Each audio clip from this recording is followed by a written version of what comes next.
Welcome back. You're watching Republic TV and the special coverage. In the last 1 hour, Shravan, Abhishek, Rhythm and myself have been getting you the investigation. The 10 exclusive angles that unravel the conspiracy into the Delhi 10-11 blast. And all of this, Abhishek, all of this boils down to one aspect, which is it was a Jaish-e-Mohammed module that operated. Yeah. Jaish-e-Mohammed is operating from Pakistan. Yeah. It effectively makes it a Pakistan plotted attack on Indian soil. Yes. Why is that an act of war, Abhishek? And by the way, just on the sidelines, right? While we talk about this, ladies and gentlemen, we here at Republic TV have dropped the election coverage today. We have decided that this is of national importance, and for us, it's always been nation first, elections later, and that is why we are focusing on the Delhi 10-11 conspiracy. And we are doing the right thing, Abhishek. I think people are talking about Purnia, Muslim vote, Yadav vote. We want to talk about national unity and national interest. Abhishek, Shravan, that people are watching Republic TV. Right, absolutely. And coming back to this conversation about Jaish, Niranjan, you said whether it's an act of terror and hence an act of war and done by Pakistan. Obviously it is. And I said that. But the point is that when you have, as a policy, decided that every act of terror would be responded to as if it's an act of war, yes, you need to tell the world, look, here's the evidence. Yes. And it needs to be foolproof. In Pahalgam, it was for everyone to see. Now, the difference is, and that's diabolical, the difference is those were Pakistani terrorists, Pakistani nationals, yes, in Pahalgam. Yes. But here, these are Indian nationals, right? And so obviously,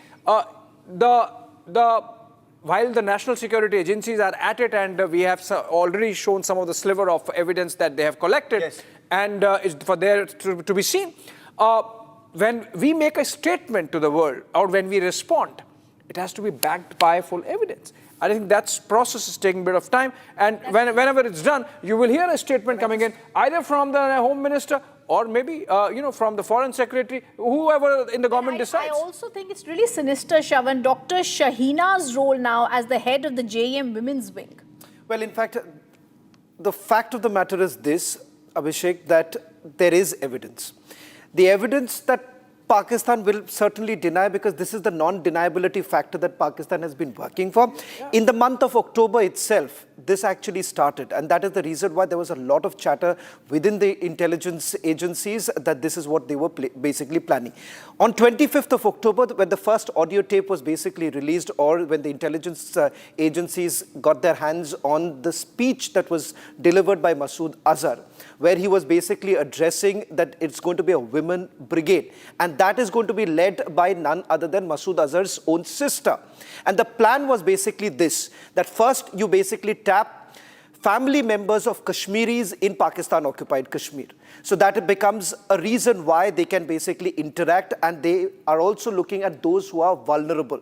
The very fact that they've identified this and they've managed to actually get hold of the white-collar professionals is only because they want to put India on a spot, because they know it very well. By doing this, by being able to get the Kashmiris to do this act of terror, India is going to find it difficult in terms of what exactly is going to be the response. But let me also be very clear here.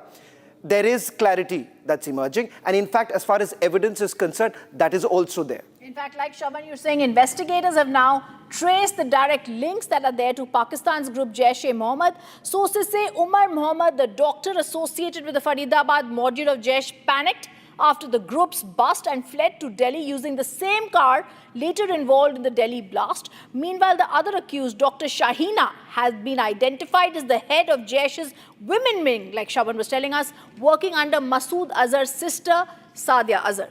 Look at that report.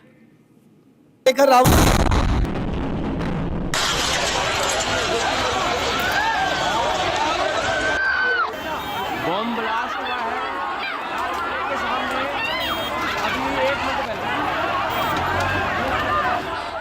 The blast near Red Fort in Delhi that killed 12 people and injured nearly 20 others now has a direct link to Pak terror group Jaish-e-Mohammed. एक गाड़ी के अंदर बम था, बहुत भयंकर bomb blast हुआ है. चल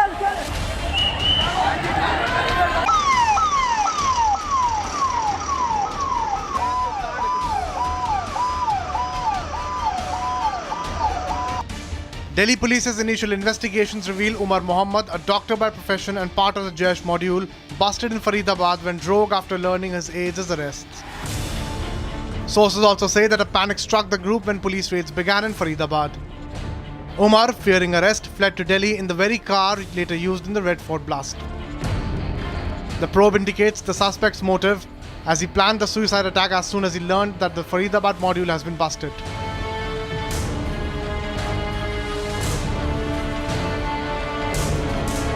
Intelligence inputs further revealed that Dr. Shaheen, arrested from Faridabad, was not just a member, but head of Jaish's women's recruitment wing. Operating under Jamaat-ul-Mominat, the women's unit was being directed by Sadia Azhar, sister of Jaish Mohammed Chief Masood Azhar, across the border in Pakistan. With multiple arrests and cross-border links surfacing, the case moves further, with NIA and Delhi police are investigating if there are any further terror links emerging in connection with the blast.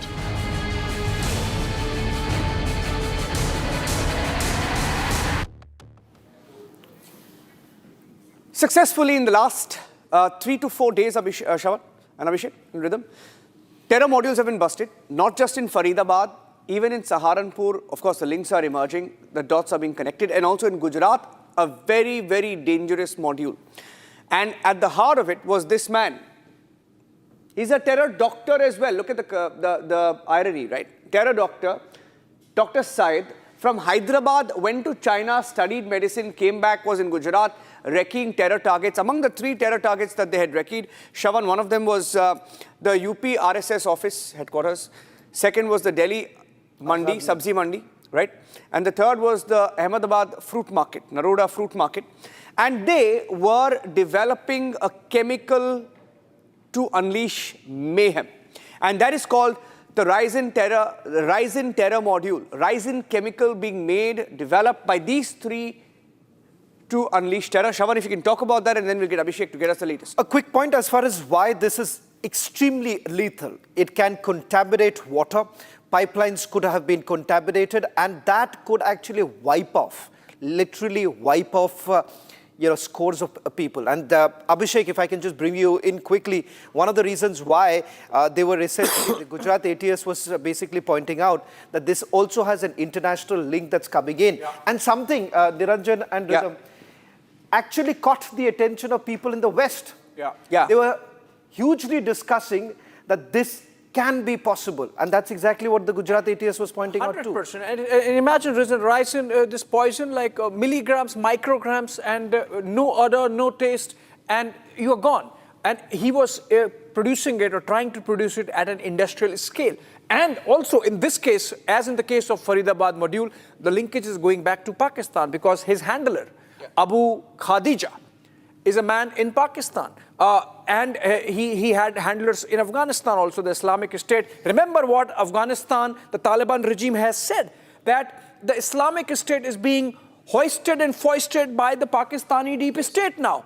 So I think the linkages via Afghanistan going into Pakistan and Gujarat case also, and that's the package about. Let's take a look at the package.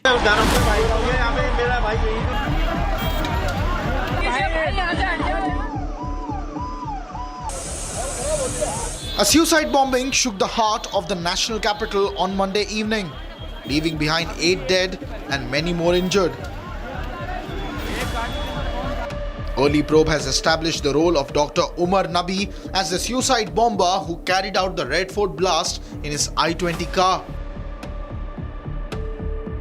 Now, a clear linkage has emerged of Dr. Umar with the Faridabad terror bust on Monday morning and the massive anti-terror crackdown that was being carried out across Jammu and Kashmir through Monday. Umar was part of the same group helmed by Dr. Muzammil that was plotting a major terror attack, for which they had gathered 3 tons of explosives and other bomb-making materials.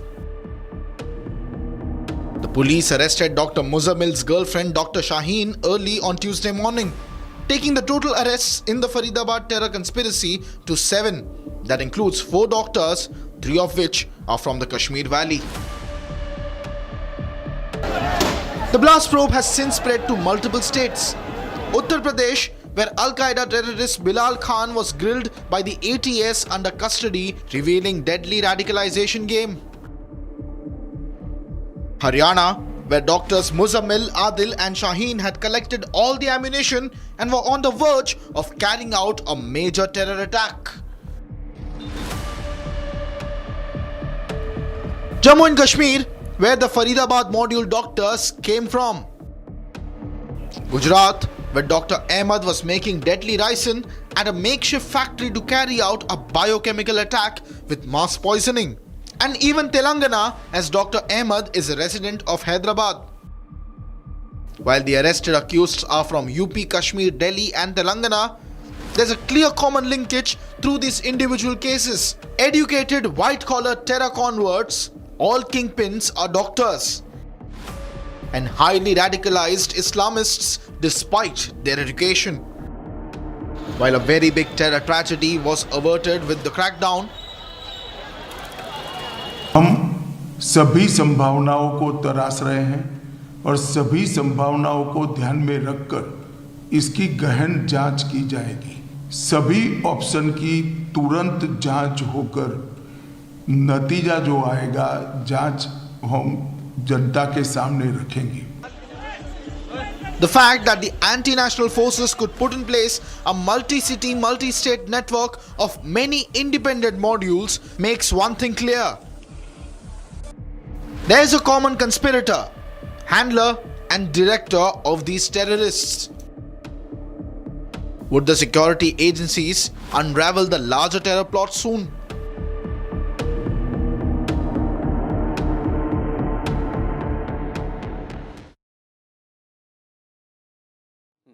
All right, Niranjan, Shravan, and Rhythm, of course, we have been for the last hour and more bringing to our viewers every aspect of the conspiracy, every detail we have gathered, our reporters have gathered, and our teams have brought to us from the ground, from Kashmir to Uttar Pradesh to Haryana to Delhi and Ahmedabad in Gujarat.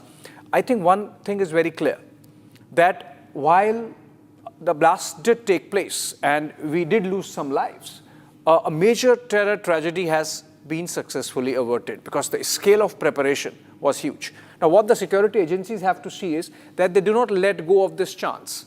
Be very meticulous with the evidence gathering, and like with early success that they have achieved in terms of picking up from the scene of crime as it is now outside the Red Fort, the connections of the ammonium nitrate between the blast site and Faridabad. Yes.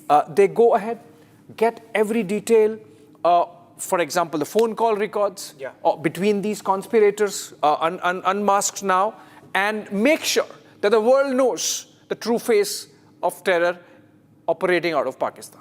True. And I want to ask this to you, Shravan, Niranjan. Shravan, to you, what are the steps ahead that the agencies are going to take? Well, in fact, first would be the forensic reports to really come in. While there has been a preliminary assessment about ammonium nitrate being used, they are also looking at other elements that have basically been used to carry out this entire attack. Second, of course, is the DNA sampling. That is to basically conclusively prove that this is Dr. Umar Nabi who carried out the suicide bombing.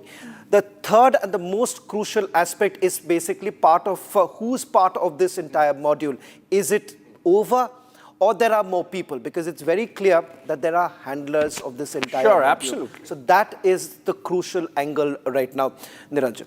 Well, eventually, I think it all boils down to, as we come towards the end of the show of the 10/11 conspiracy, it all boils down to this. There is a link between the Delhi blast and the Faridabad terror module that is busted, and the link is conclusive, as Shravan, Rhythm, Abhishek have been suggesting. It is now all about just nailing Pakistan. Faridabad, Delhi blast link. Take a look.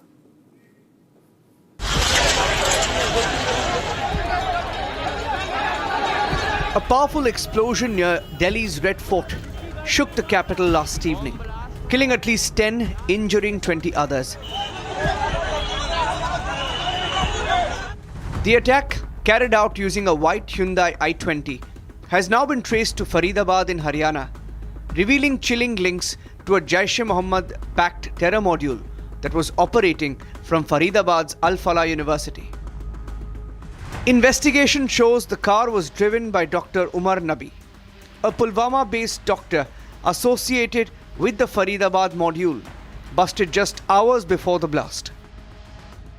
CCTV footage captured Umar driving the I-20 across Delhi from Badarpur to Okhla to Kashmiri Gate before he detonated it near gate number 1 of the Red Fort metro station. Now the time stamp is also very important. The investigators are considering because mostly because of the location that is outside the Red Fort gate number 1. The location is usually, it opens to a very busy road because just few meters away there's Chandni Chowk market entrance, and this has been the same entrance for years now.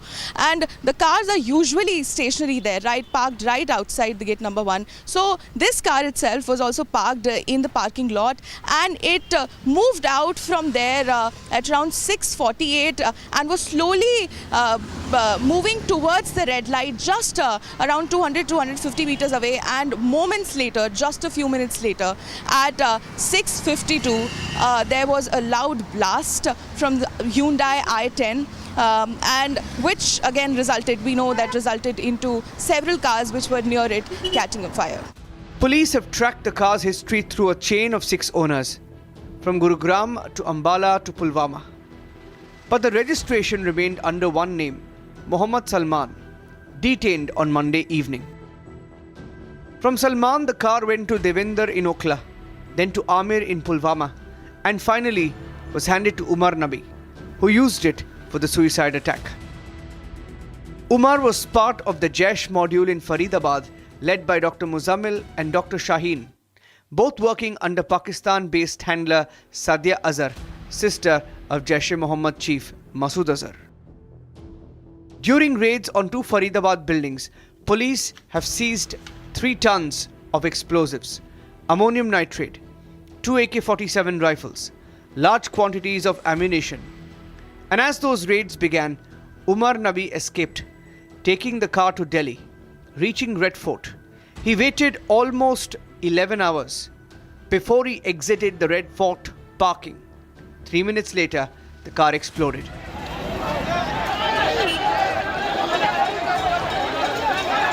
The linkages between Adil and Muzammil and Shahina and Umar, and the fact that they were working together for a while to fructify the terror designs of our neighbor and Jaish-e-Mohammed, and through Jaish-e-Mohammed of the Pakistani deep state and the ISI, ultimately it will come down to that. With the ammonium nitrate samples from the blast site matching the Faridabad hall, the link from Faridabad to Red Fort blast becomes extremely clear.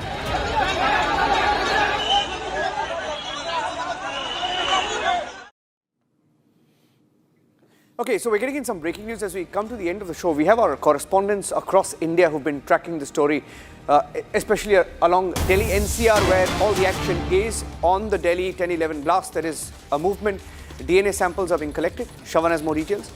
Well, in fact, Zeenat, our colleague, getting us the latest details that the DNA sampling, the process of the DNA sampling is now over. They've collected the samples from the family members of Dr. Umar earlier today. Let me just quickly bring in Zeenat, who's joining us. Zeenat, what more details are you picking up? This morning, the family members spoke saying that they were told about Umar. As far as the DNA sampling and the procedure was there that was conducted at the police control room Kashmir in presence of SSP Srinagar.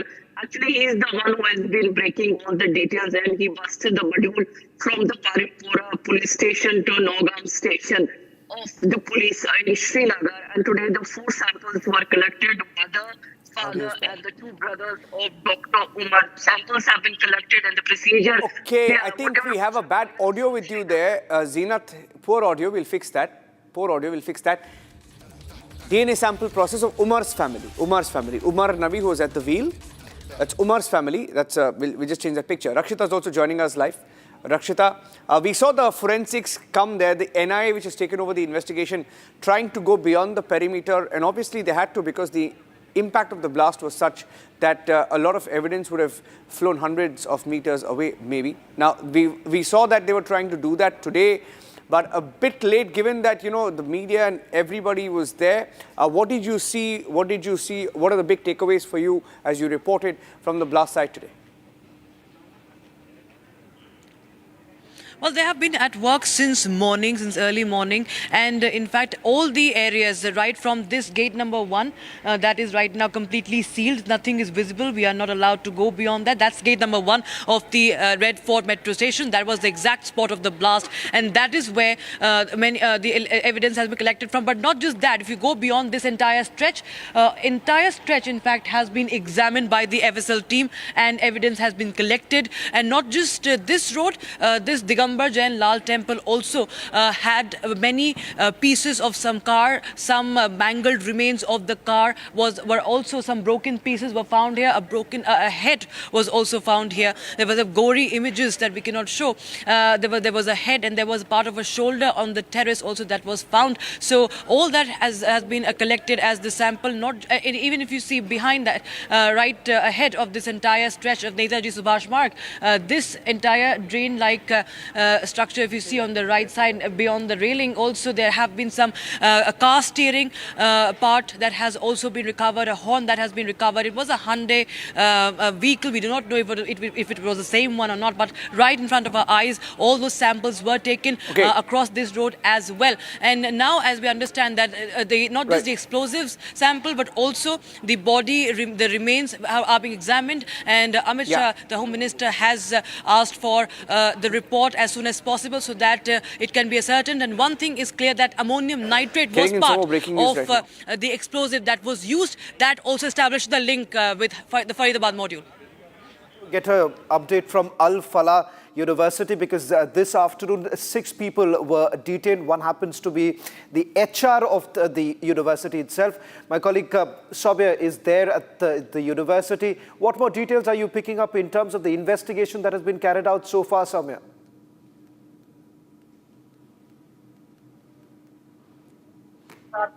University is concerned, it is under scanner. In fact, it is at the hem of this 10-11 conspiracy, because it harbored the 3 main faces as far as the Faridabad terror module is concerned, or for that matter, the 10-11 blast is concerned, right from Muzammil Shakil, from where the explosives and huge cache of arms and ammunitions were recovered from his rented place, to the lady terror, Dr. Shahina, from whose Swift Desire AK-47 was discovered, who also happens to have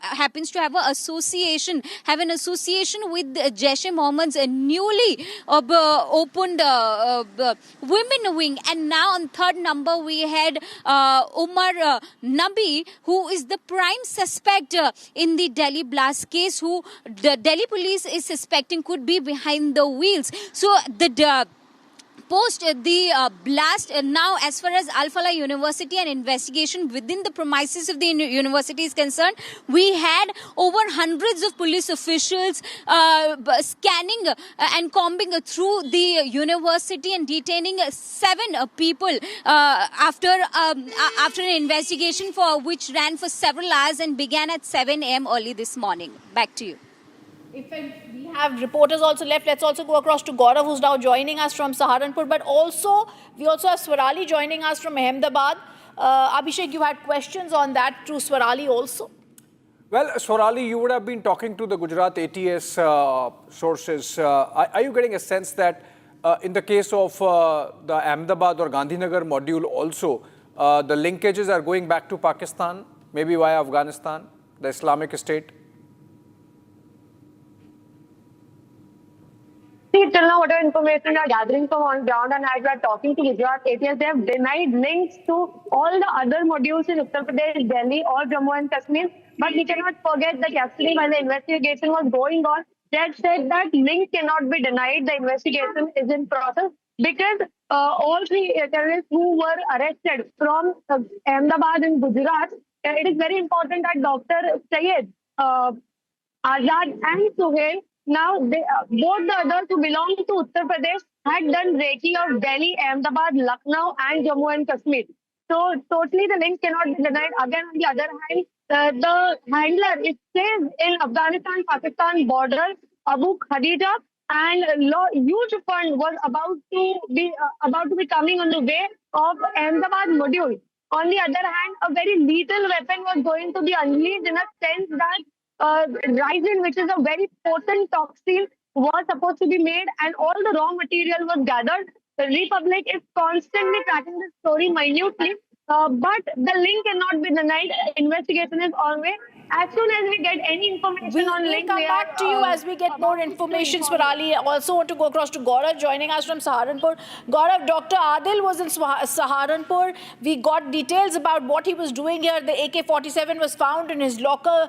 और क्या क्या आपको details आज पता चली हैं, because बहुत details आज आई हैं सहारनपुर से डॉक्टर आदिल को लेके।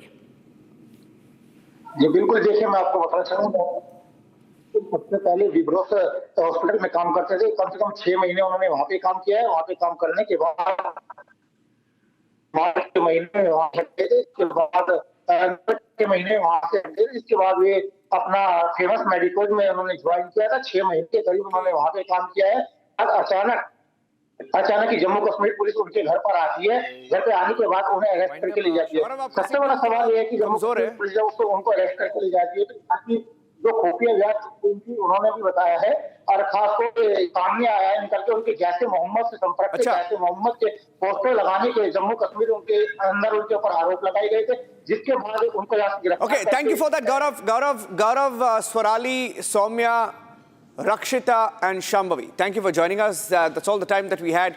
Shravan, Abhishek, Rhythm and I on this special broadcast 10-11 The Conspiracy. On that note, we will say goodbye to you. The debate with Arnab, big debate at 8 p.m. In fact, more than a debate, Arnab is narrating the conspiracy part by part, special broadcast tonight. And I think at 7:30 we have a special, and Shravan will leave you with what you can expect in just a few minutes. Well, for the first time, full access to what's really happening at the western border. The biggest military exercise being carried out by our tri-services.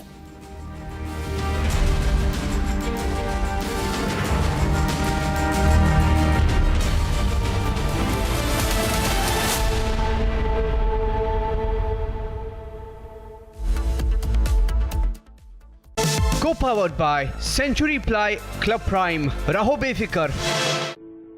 In the India Today Best Universities Survey, India's #1 ranked universities in various streams are JNU Delhi, Amity University, AIMS Delhi, IIT Delhi and National Law School Bengaluru.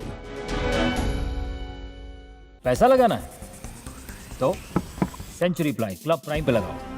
डूबेगा नहीं, जलेगा भी नहीं, कोई खा नहीं जाएगा, धोखा नहीं देगा, ऊपर नीचे भी नहीं होगा, सेफ रहेगा, सिक्योर्ड मिनिमम 30 साल का रिटर्न देगा। अब इससे बेटर इन्वेस्टमेंट है तो बताओ। सेंचुरी प्लाई क्लब प्राइम, रहो बेफिक्र। MDH की हल्दी मिर्ची धनिया करे कमाल, ये रंग दे, ये खुशबू दे, ये तीखा, ये कम पड़े, क्या निराला MDH masala. Some places feel like they've been waiting for you, where every piece speaks of legacy, from diamonds that celebrate ambition to festive gold that honors tradition. LD Sons. थोड़े में ज्यादा स्वाद, यही तो है इसकी खास बात। वाओ मामा, क्या स्वाद है। अरे मेरे राजा, राजा और प्योर मसाला। मुस्कुराए लड़खड़ाए जिंदगी, चाहे जो भी हो।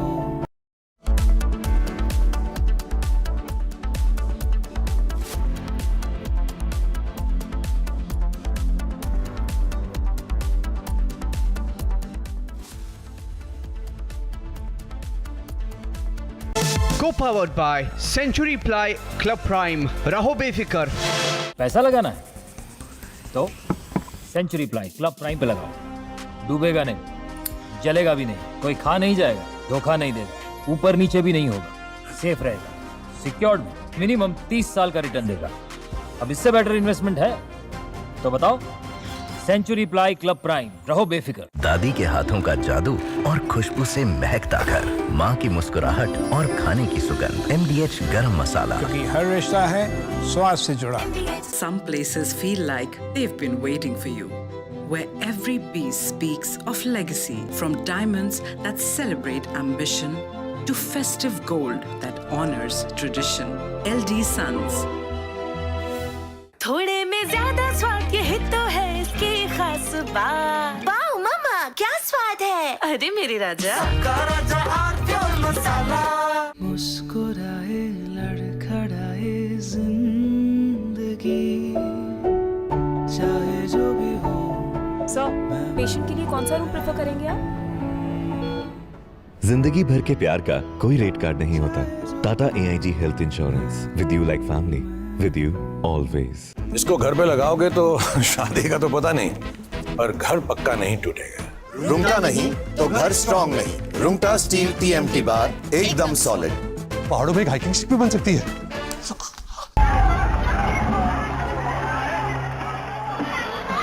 If you can see the mangled remains of that auto rickshaw, and imagine this auto rickshaw is not even the auto rickshaw where the blast happened. Around 15 fire tenders were dispatched to the area, but to no avail because it was very, very late. The blast had happened, it was immediate, it was severe, the fire was huge. Without any doubt, if you look at it, this appears to be a terrorist attack. The severity and the intensity, this is a major incident.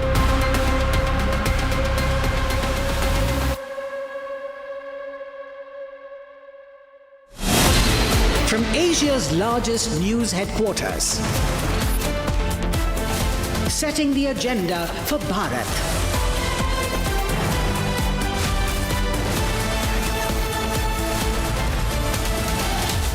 You're watching Republic.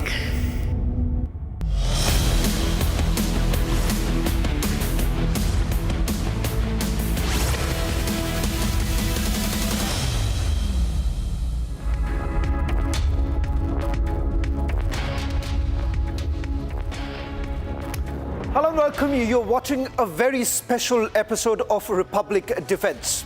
As India prepares for its tri-services exercise, one of the largest tri-services exercise that has been going on for the last few days, Republic Defense has got insight, depth coverage that we are getting, in-depth coverage that we're getting you from the western borders as the final leg of exercise Trishul is underway in the scorching deserts of Rajasthan.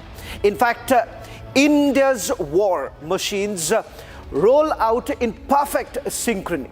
From the skies to the sand, the nation's might is now being tested and validated. Exercise Marujwala, the Indian Armed Forces, the largest joint display since Operation Sindhu, where firepower meets future warfare. Apache helicopters, the T-90 battle tanks, all out in display. Ladies and gentlemen, since Operation Sindhu, this by far has been the biggest tri-services exercise that has been carried out. Over the next few days, here on Republic Media Network, we are going to take you through two border areas. One in Porbandar, where the exercise has gained a lot of significance, keeping in mind that this was being done close to Sir Creek area. And tonight what we are going to do is going to take you to Jaisalmer, where the exercise was basically carried out. No other network has got the kind of access that we have got to just get you a sense of how India is prepared. Take a look at this special report.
The Western Front could be India's future battlefield.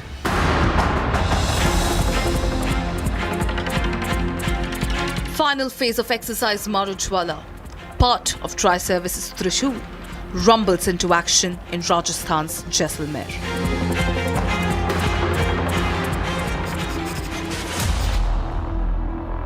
Jointness is the mission. Army, Air Force and allied formations operate as a single lethal organism.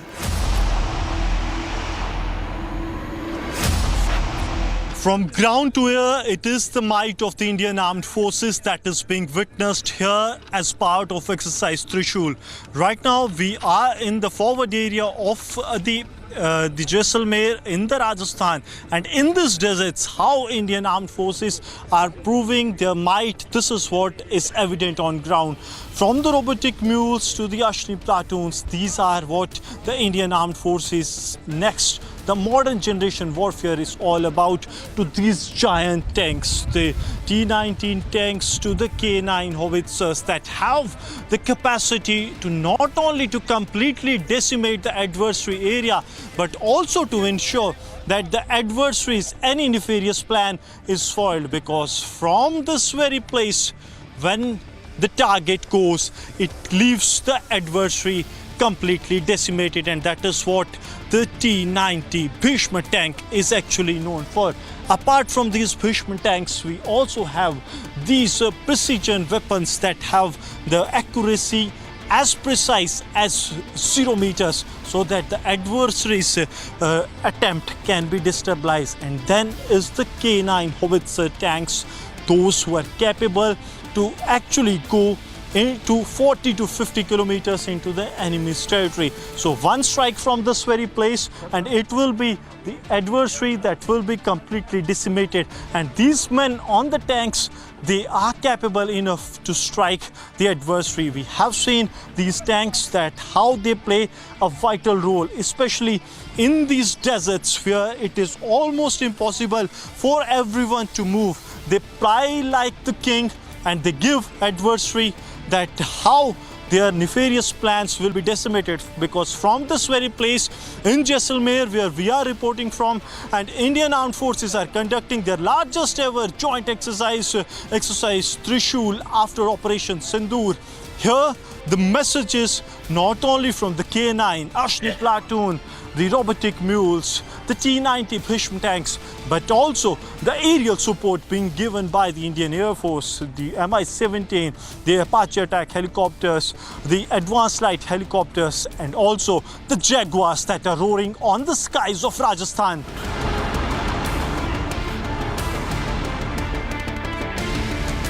Steel leads the assault. T-90 Bhishma formation spearhead the ground drive, backed by BM-2 infantry carriers.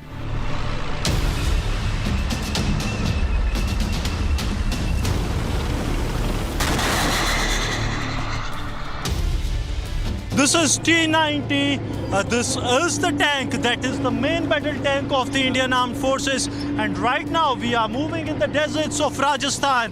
In this tank, the Bhishma T-90, which is the savior of India and a decimator of the adversary. These are the pilots, these are the main operators of this tank that is moving on the desert of Rajasthan. And this becomes really an important time, because at a time when we have seen India making it very clear to Pakistan that any misadventure of the adversary will be taken as a provocation and it will have repercussions for the Pakistan. We are moving on the India's military might. Yes, this 125 mm shot, once this goes, it makes sure that the enemy's bunkers and the enemy's infrastructure is decimated. We are moving on a terrain where it is impossible for the other vehicles to even go. But for this one, it can go up to 60 kilometers per hour, and now it's the time that we will race up. We will race up to the full speed. Now the operator is going a full throttle, and you will see that how the adversary feels the heat and how we will also be having to face the desert, because with the top speed of 60 kilometers per hour, this can give the adversary almost zero time to respond to the situation.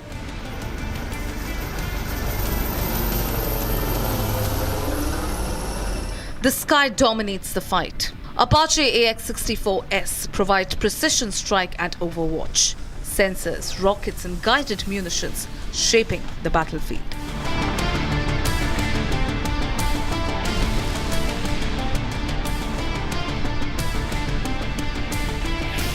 Indian Armed Forces are carrying out a large-scale exercise, largest ever post-Operation Sindoor, and here are the visuals where you will see the attack helicopters that are part of this operation. This has the joint ground and air validation exercises being carried out by the Indian Army as part of the exercise Trishul. And here you will see the Apache attack helicopters, T-90 Bhishma tanks, as well as the BMPs rolling on the deserts of Rajasthan, close to the Indo-Pakistan international border, and giving adversary a stern message that if adversary dares to challenge the sovereignty of the country, it will be given a befitting reply. This is roughly 50 kilometers from the Indo-Pakistan border, and here this exercise is taking place. This is the exercise Marujwala that is taking place under the command of the Southern Command of Indian Army, that is responsible for the 40% landmass that the Indian Armed Forces, Indian Army actually secures on ground.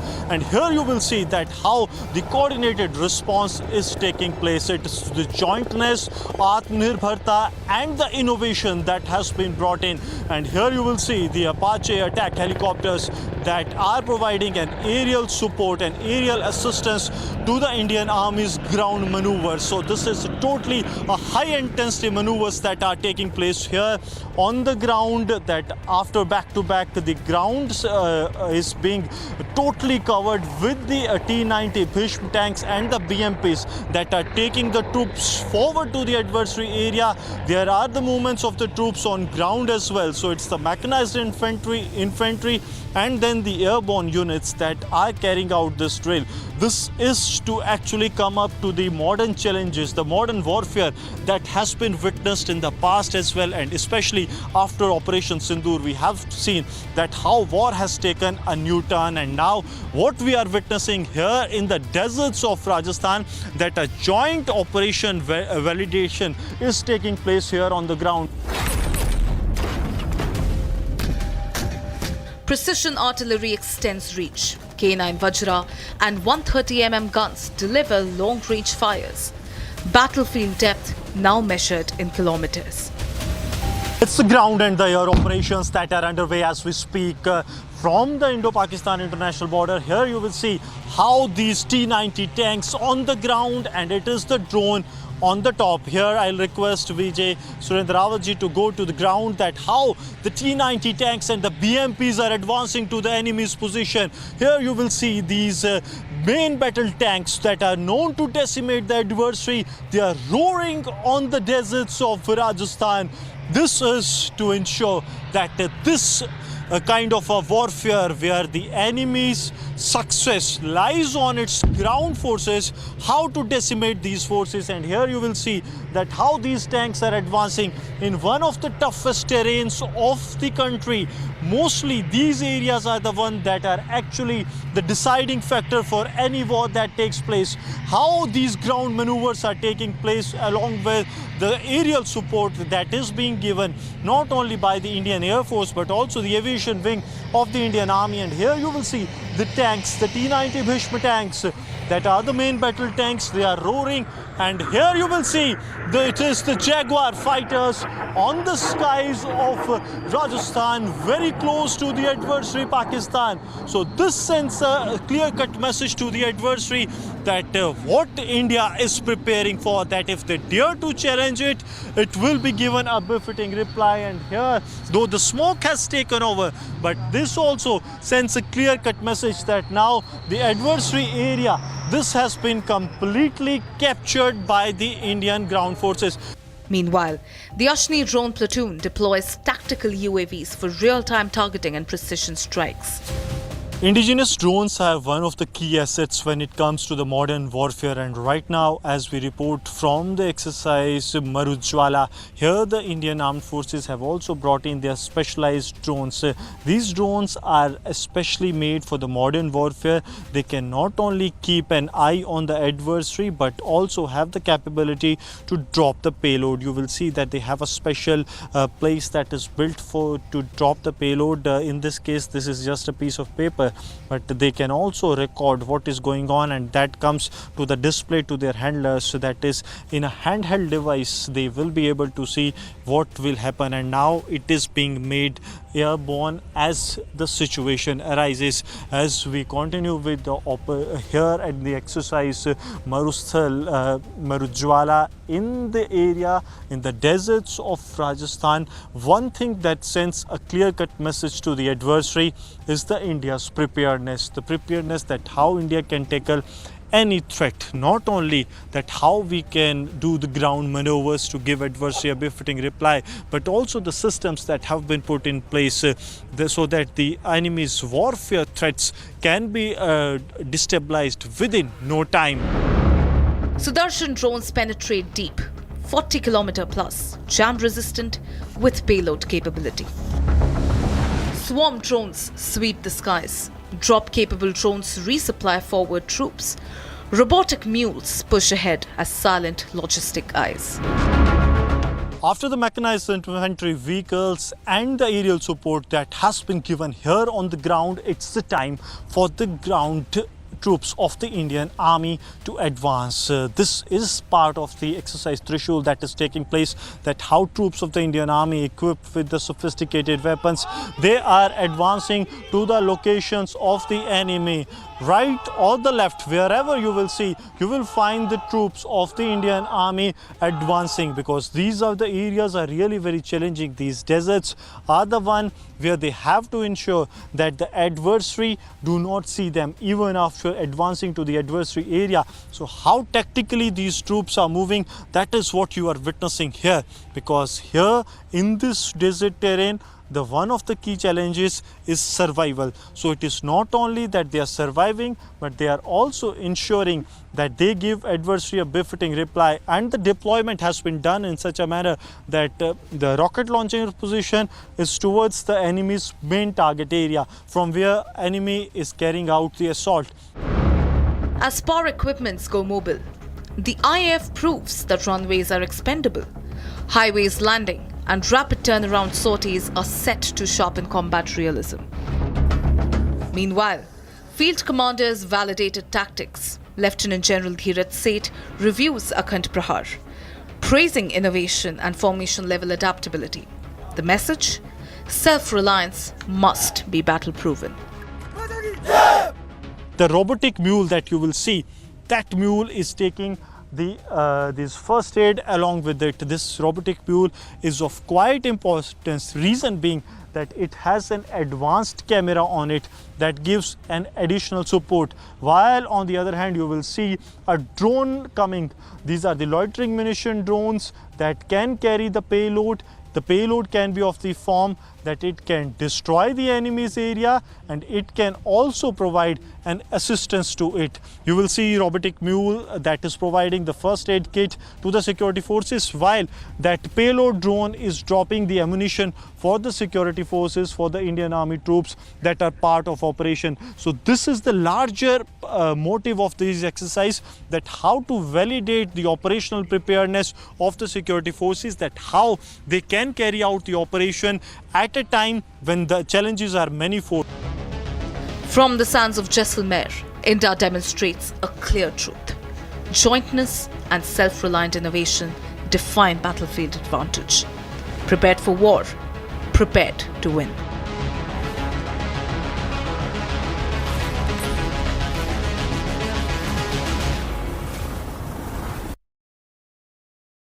तो ये जो exercise मरूजवाला, जिसका आप लोगों को सबको ये मौका मिला, इस मरूजवाला एक्सरसाइज जो अभ्यास हमने रची है, तो सबसे पहली बात मैं बताना चाहता हूं कि ये मरूजवाला एक्सरसाइज ओवरऑल एक्सरसाइज त्रिशूल, जो कि एक ट्राई सर्विसेज एक्सरसाइज है, उसका एक बहुत महत्वपूर्ण हिस्सा है, क्योंकि इस मरूजवाला एक्सरसाइज एक्चुअली पिछले 2 महीने की कार्रवाई का अंतिम चरण था।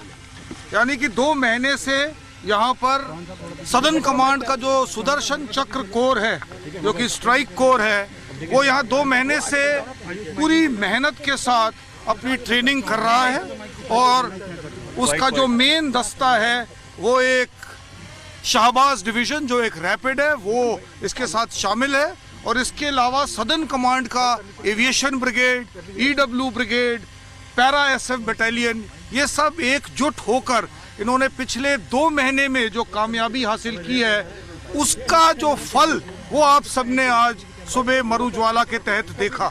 और जो अभी आप लोगों ने मेरे साथ जो खड़े हैं ये पाथ फाइंडर्स, ये 7 पैरा बटालियन के हैं, एयरबोर्न बटालियन के पाथ फाइंडर्स हैं जिनको आपने देखा।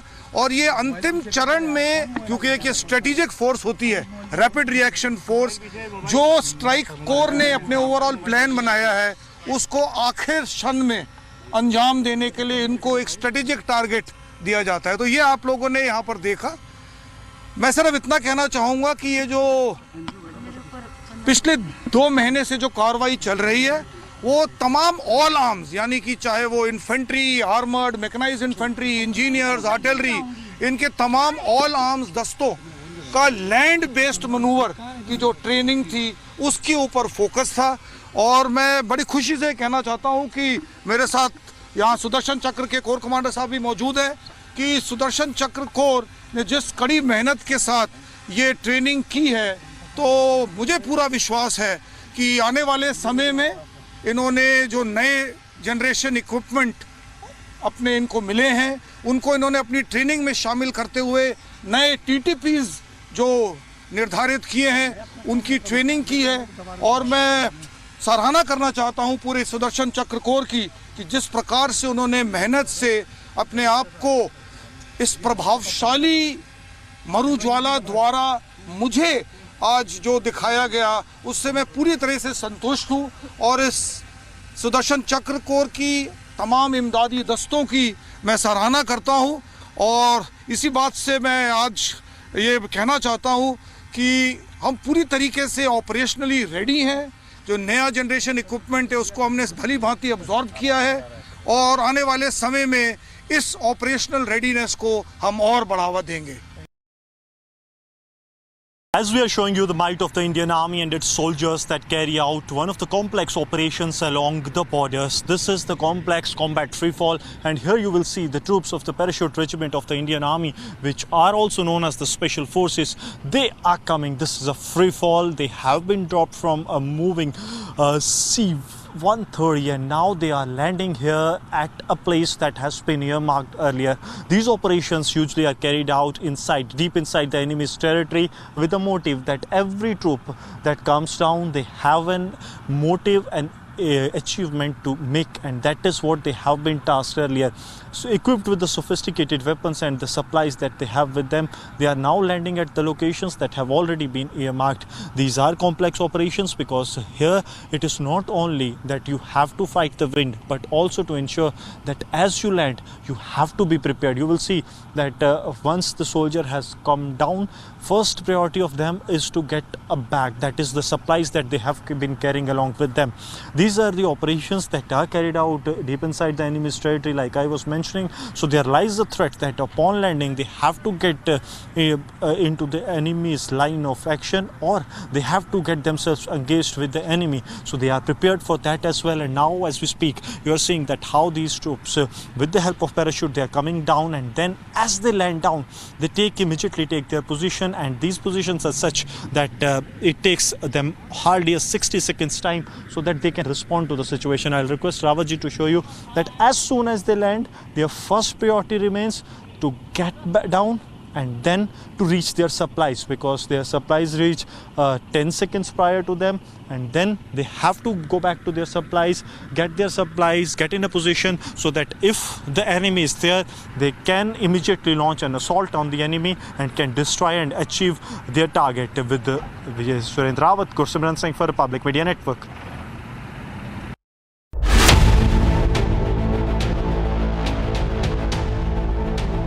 Co-powered by Century Ply Club Prime. Raho befikar. In the India Today Best Universities Survey, India's #1 ranked universities in various streams are JNU Delhi, Amity University, AIMS Delhi, IIT Delhi, and National Law School Bengaluru.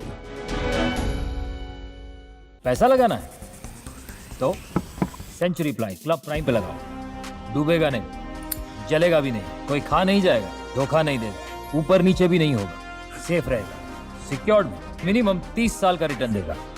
अब इससे better investment है तो बताओ।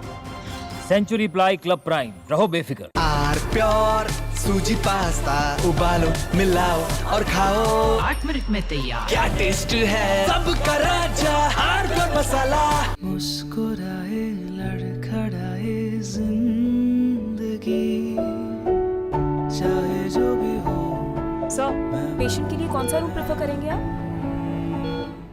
जिंदगी भर के प्यार का कोई रेट कार्ड नहीं होता। Tata AIG health insurance, with you like family, with you always. ये है सीक्रेट रेसिपी MDH का जीरा SIP jaljeera masala.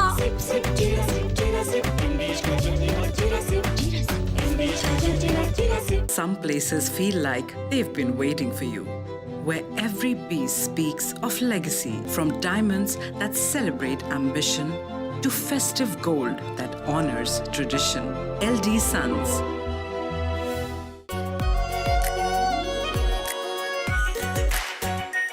Our pure Shahi Paneer Masala. Delicious, healthy, every day. The visuals which we are seeing on the screen are visuals just around 7 o'clock. This blast is reported somewhere between 6:45 and 7 o'clock. The death toll is rising right now. We have NIA on the spot. This is a huge explosion because there are the mangled remains of multiple cars. We are told that in a whole area of 100-150 meters, nothing really was not brought to absolute ruin. You see the signs of the devastation, ladies and gentlemen.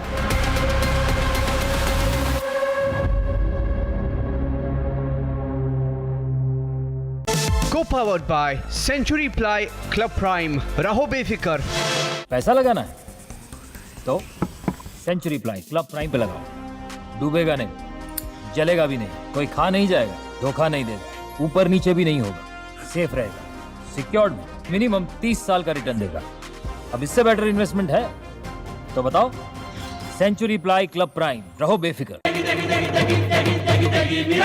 MDH की देगी मिर्च, देगी मिर्च का तड़का, अंग अंग फड़का। MDH की देगी मिर्च। Some places feel like they've been waiting for you, where every piece speaks of legacy, from diamonds that celebrate ambition to festive gold that honors tradition. LD Sons. थोड़े में ज्यादा स्वाद यही तो है इसकी खास बात। वाओ मामा क्या स्वाद है। अरे मेरे राजा सबका राजा आर प्योर मसाला। मुस्कुराए लड़खड़ाए जिंदगी चाहे जो भी हो। सर, पेशेंट के लिए कौन सा रूम प्रेफर करेंगे आप? जिंदगी भर के प्यार का कोई रेट कार्ड नहीं होता। Tata AIG health insurance, with you like family, with you always. ये है सीक्रेट रेसिपी MDH का जीरा SIP jaljeera masala.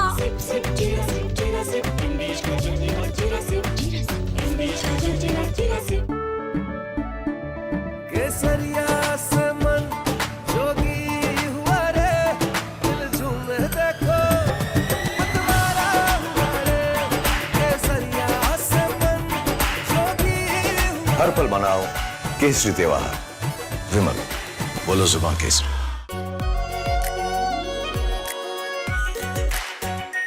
Our pure Shahi Paneer Masala.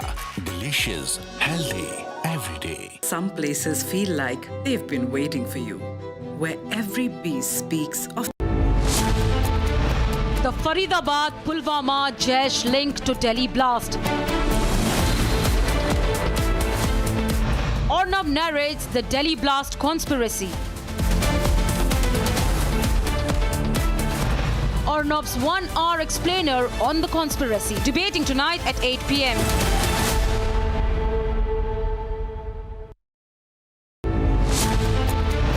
Clear Jaish link in Faridabad Module Delhi blast. Pak ISI's white-collar terror network unmasked.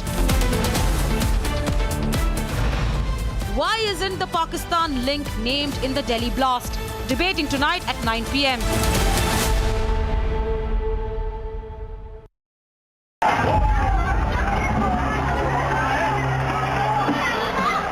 can see the mangled remains of that auto rickshaw. And imagine this auto rickshaw is not even the auto rickshaw where the blast happened. Around 15 fire tenders were dispatched to the area, but to no avail because it was very, very late. The blast had happened, it was immediate, it was severe, the fire was huge. Without any doubt, if you look at it, this appears to be a terrorist attack. The severity and the intensity, this is a major incident.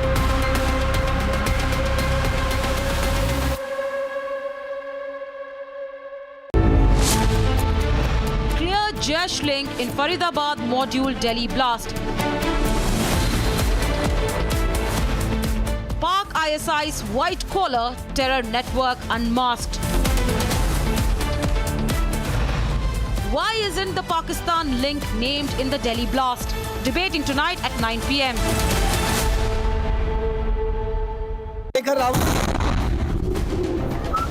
First call came around 6:55. That was the first call of explosion. Thereafter, immediately by 7:10 is when the report came in of about 3 vehicles where the explosion actually took place. There's a possibility of a direct link between Faridabad and what's happening at Red Fort. The severity of this blast can only be understood by the fact that the Hyundai i20's car door swung to about 200 meters from the very point of a blast. That gives you a clear understanding of the intensity of the blast.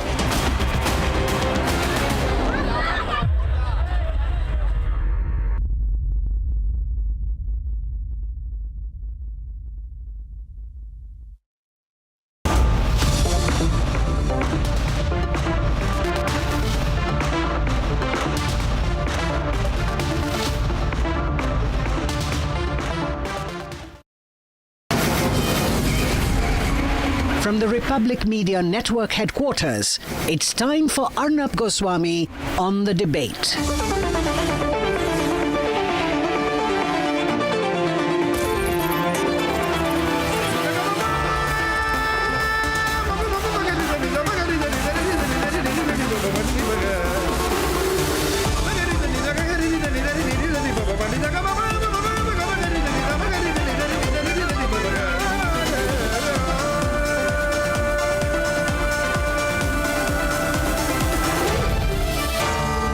Arnab Goswami on The Debate.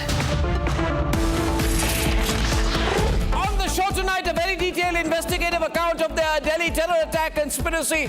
We go through the 8 points which really tell you what happened and why the bomb blast could not be averted, why the terror attack could not be averted despite compelling evidence. At 9 o'clock tonight, why Pakistan must be named and shamed and called out, but also why Bharat should now call out in one voice Islamist terrorism.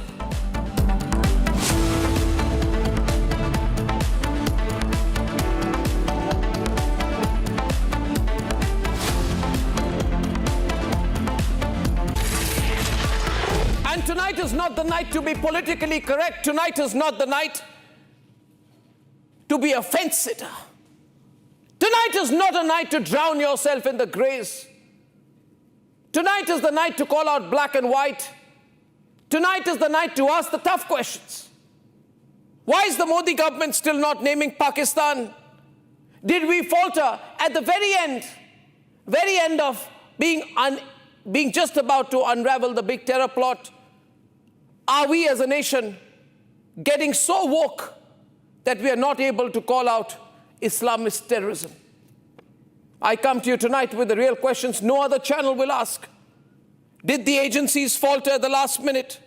Did the security agencies falter in the last leg of what could have been a very successful anti-terrorist operation? When Umar was absconding, Dr. Umar Nabi, the part of the terror module that actually carried out the detonation, here he is, 36-year-old Umar Nabi, a dangerous Islamist terrorist, a doctor, an OGW, a sleeper cell, a detonator rolled into one, ladies and gentlemen. When we were so close to catching him, when we were so close and we had Dr. Adil Rathar, Muzammil Shakil, all wrapped up, the evidence was with us. Why did we not close it successfully? Why could we not stop the Chandni Chowk terror attack from happening. Ladies and gentlemen, my second question tonight is that if the information of the Faridabad raid yesterday morning had been kept secret because the raid happened at 6 o'clock in the morning and it continued, and the Faridabad police did not make any attempt to keep it secret, they talked about it. In fact, you had reporters walk all over the site. It was a public affair. In which other nation, ladies and gentlemen, is an anti-terrorist operation a public affair, a media spectacle? And don't blame the media. You called the media, you allowed the media reported. Ladies and gentlemen, the police was on high alert. If the Faridabad raid, where 350 kilograms of ammonium nitrate had been found in one location stored there, if it had been kept secret, could Umar have been caught?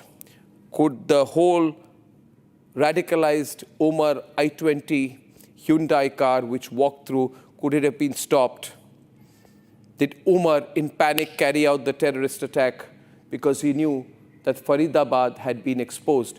If the Faridabad angle had been kept under wraps, if the media had not been told, ladies and gentlemen, think about it tonight. I'm asking the right question. If the media had not been told, if the 6 a.m. raid was never known, if the Faridabad police had been quiet, and if an element of absolute stealth had been kept over the Faridabad operation, could the Chandni Chowk terrorist attack at 6:57 p.m. have been avoided, ladies and gentlemen? Everything is linked. The third question tonight, imagine a radicalized Muslim woman terrorist with an AK-57 in her hand, walking and shooting at people. This country becomes so woke. We become such a country of fence-sitters. We don't want to talk about radicalized Muslim women. We don't want to talk about radicalized Muslim women terrorists. We don't want to talk about Dr. Shaheen Shaheed, because if you talk about Dr. Shaheen Shaheed, you will be told tonight in this country by a bunch of hypocrites that you're targeting a community. No, I'm not, but I'm talking about the reality that on the 24th of October, Masood Azhar made a call for Muslim women to turn terrorists, and it is women like Dr. Shaheen Shaheed who returned the call with a call for weapons and terrorism. How long, ladies and gentlemen, will we be quiet about the traitors within, the Mir Jafars? How long will we look away and say, let's be politically correct and not talk about the Al-Falah unit? What is this Al-Falah University? Why were there so many terrorists associated with the Al-Falah University?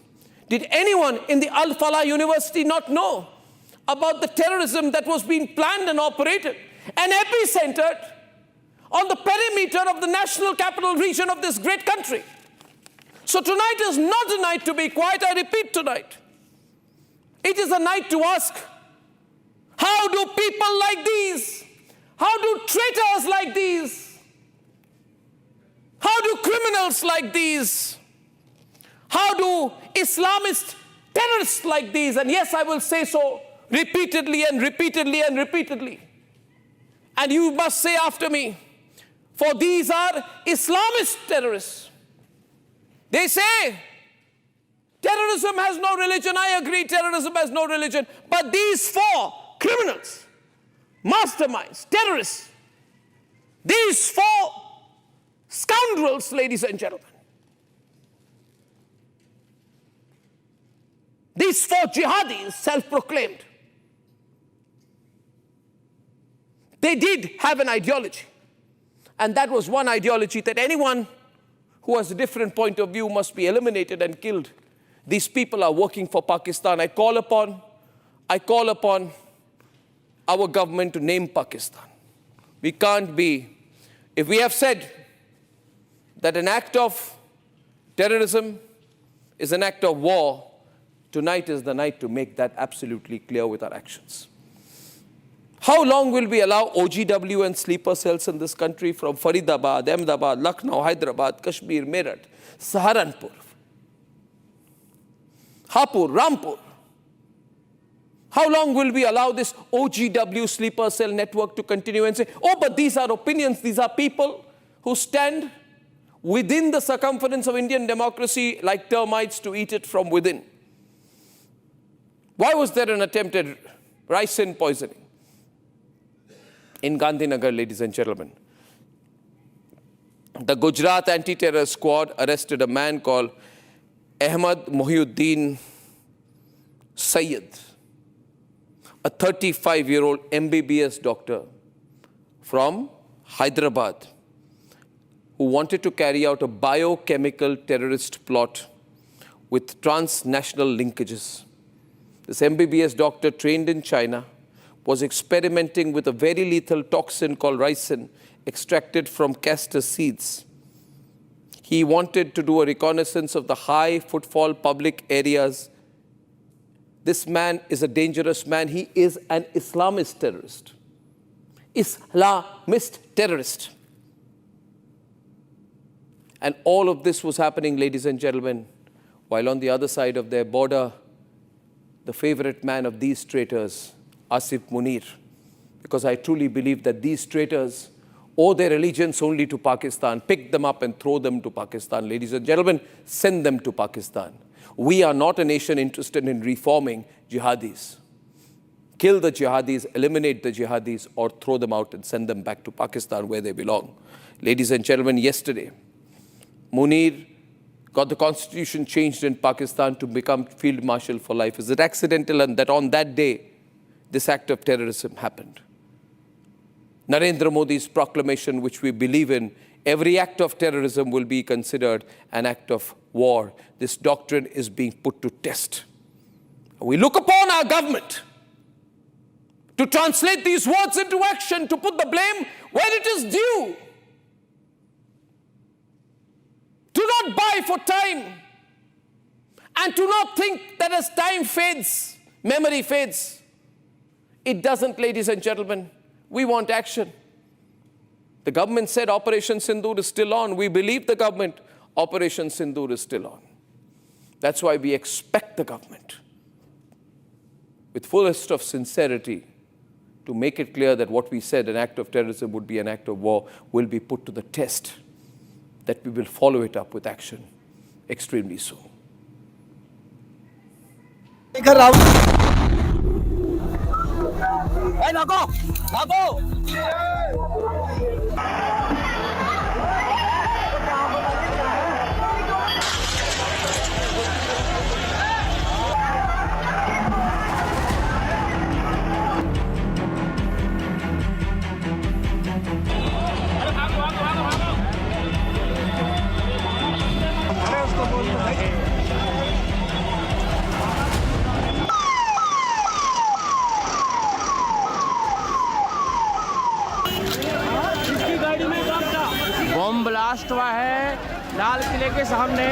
The Jaish bomber who killed 10 Indians was part of the 4 terror conspirators.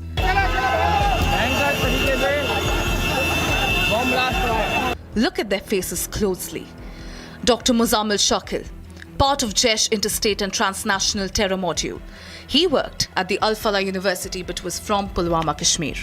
His aide, Dr. Adil, was picked up for putting up Jaish posters. These 2 arrests would unravel the plot. Meet Shaheen Saeed. This terror doctor was in Lucknow with a stint in Saudi. She was also linked to Al-Falah. She was chosen to lead the Jaish Women Brigade. यहाँ पे 2 साल से नहीं आई हैं और 1.5 साल पहले तक की मेरी मुलाकात हुई है। मेरे 3 बच्चे हैं। सबसे बड़ा मोहम्मद शुएब जो मेरे साथ रहता है। सेकंड जो है शाहीन, जो आप बता रहे हैं, ठीक, लेकिन मुझे यकीन नहीं, भाई यकीन नहीं हो रहा है जो बात है। थर्ड है डॉक्टर परवेज, वो इंटीग्रल में है। And then the bomber, Umar Nabi, the terror driver, who exploded his car at the Red Fort.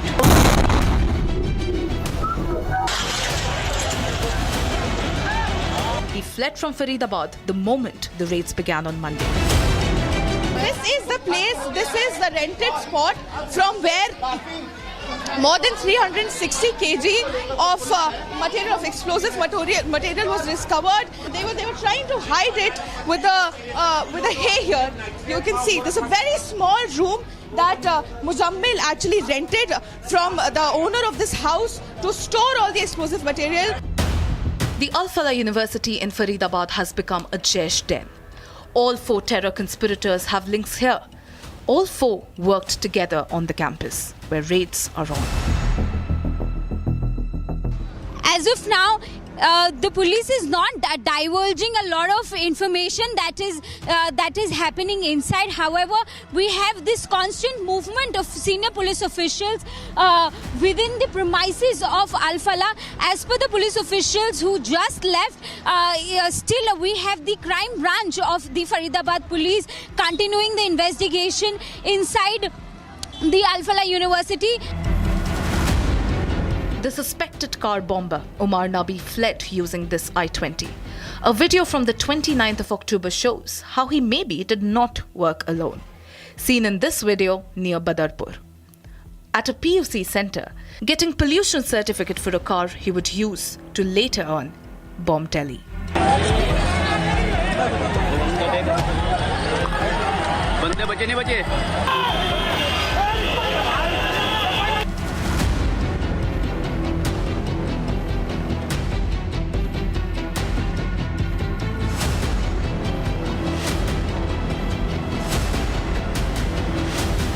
Republic has mapped the escape. He fled from Faridabad at around 7:20 a.m. on Monday when the raids began. He passes through Badarpur toll booth, then passes Okhla Phase 3, and then he enters Delhi. Parks his car at 3:19 p.m. at Red Fort parking, exits at 6:48. The car then blows up. Republic tracked down his family in Pulwama, Kashmir. तो ये doctor Umar है, ये क्या काम करते थे और वो ये कब कश्मीर से बाहर चले गए थे? वो वहाँ जॉब करता था, एज अ प्रोफेसर वहाँ पढ़ाता था। तो इन्होंने क्या कहा था वापस लौटने का, कब ये वापस लौट आएंगे? हाँ आते थे ना, बीच में घर आते थे, घर कौन नहीं आना चाहेगा।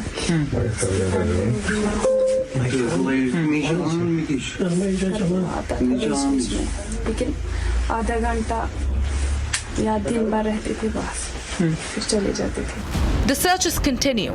After the blast, as the raids continued, more explosives have been found in Faridabad. And it's now confirmed that the ammonium nitrate samples at Red Fort blast site match what was recovered in Faridabad. The car was loaded with explosives. Omar Nabi is seen entering the parking lot at 3:19 p.m. and leaving at 6:48, 3 minutes before the blast. Faridabad, Saharanpur, Ahmedabad in Gujarat. This terror doctor from Hyderabad was preparing for a ricin chemical attack. He was wrecking targets that included the RSS UP office, the Delhi Azad Mandi and Ahmedabad Naroda fruit market. It's called ricin. So it is a poisonous compound which is highly potent. He had conducted the preliminary preparation process of it, yet to ascertain where it is and how we could recover from it. How he is going to use it, how he is going to plan it is something which is part of the investigation going forward. But yeah, he accepted that he was in the process of making a compound of that sort. All angles point at Jaish-e-Mohammed. India has not made it official, but Jaish role is confirmed. India must make them pay now.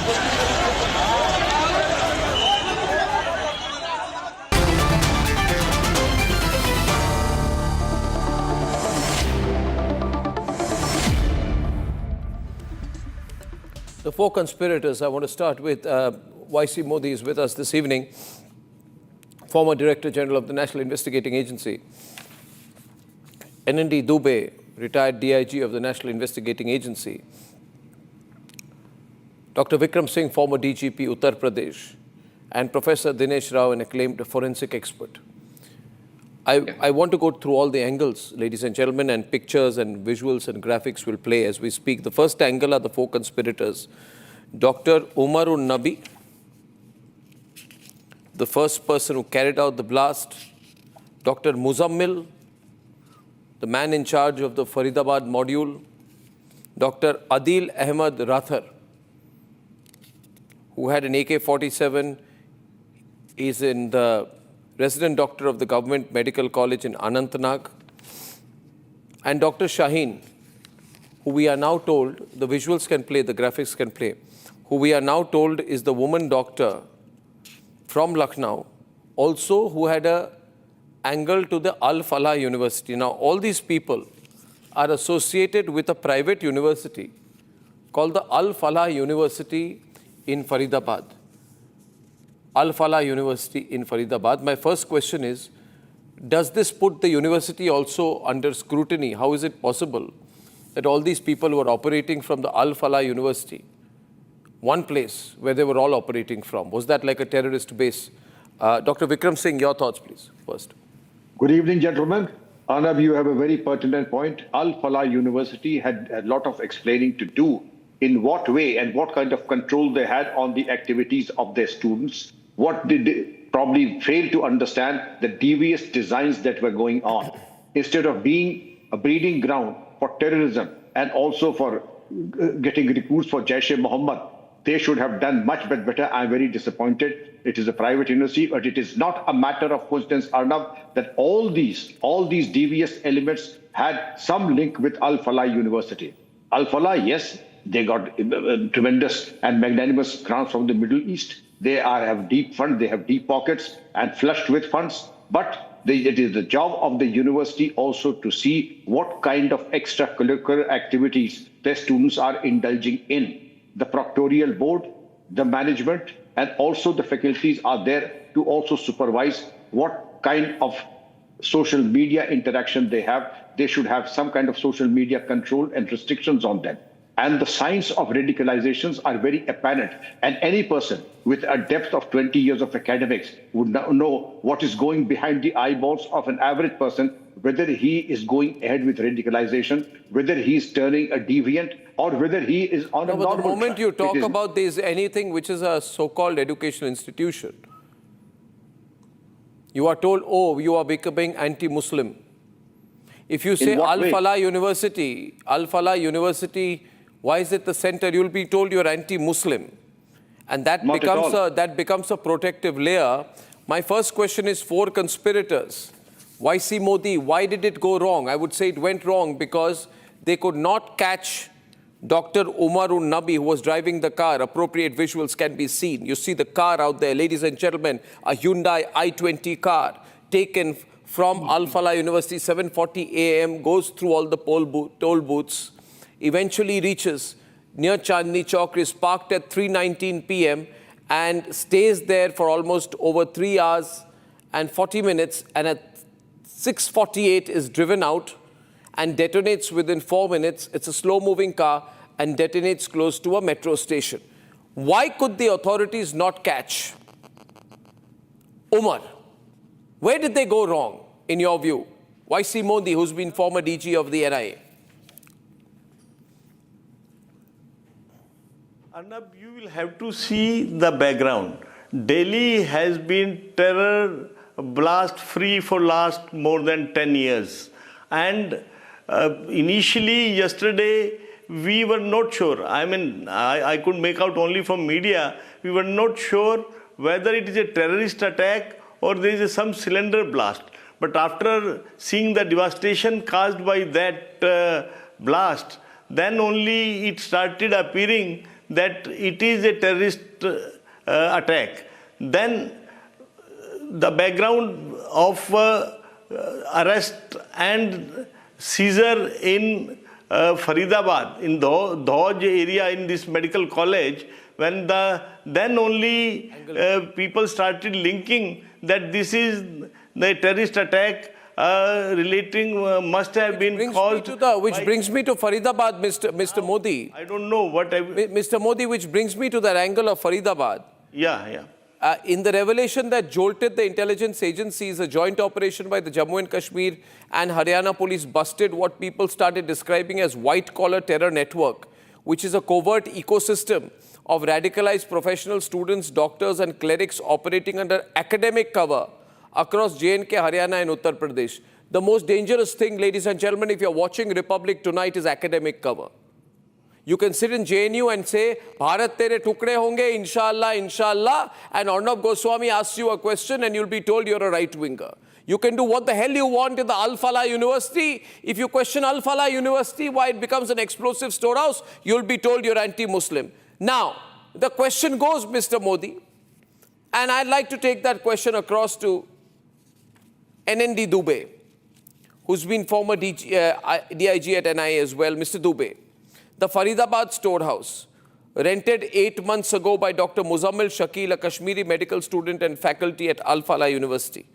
How can this happen that you get together 3 tons of ammonium nitrate, assault rifles, pistols, AK-47, AK-57 ammunition, 20 electronic timers, batteries, remotes, walkie-talkie sets, wires, detonators, metal plates for fragmentation and suitcases packed with chemical precursors, and nobody knows? How can it be nobody knows? There must be a whole ecosystem out there, Mr. Dubey, doing this. There must be an entire system of co-conspirators. Do you have any doubt? This is not a 4-person operation. Shall I answer you? Yes, sir.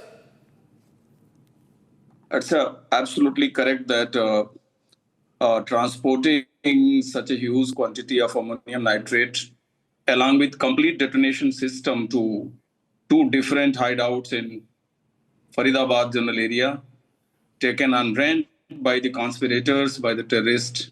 It's really a matter of great concern. And whatever the justification we gave regarding the volume of vehicle, traffic, population, everything, but definitely the agencies cannot be absolved from the responsibilities of must have taken a notice of all these things happening there.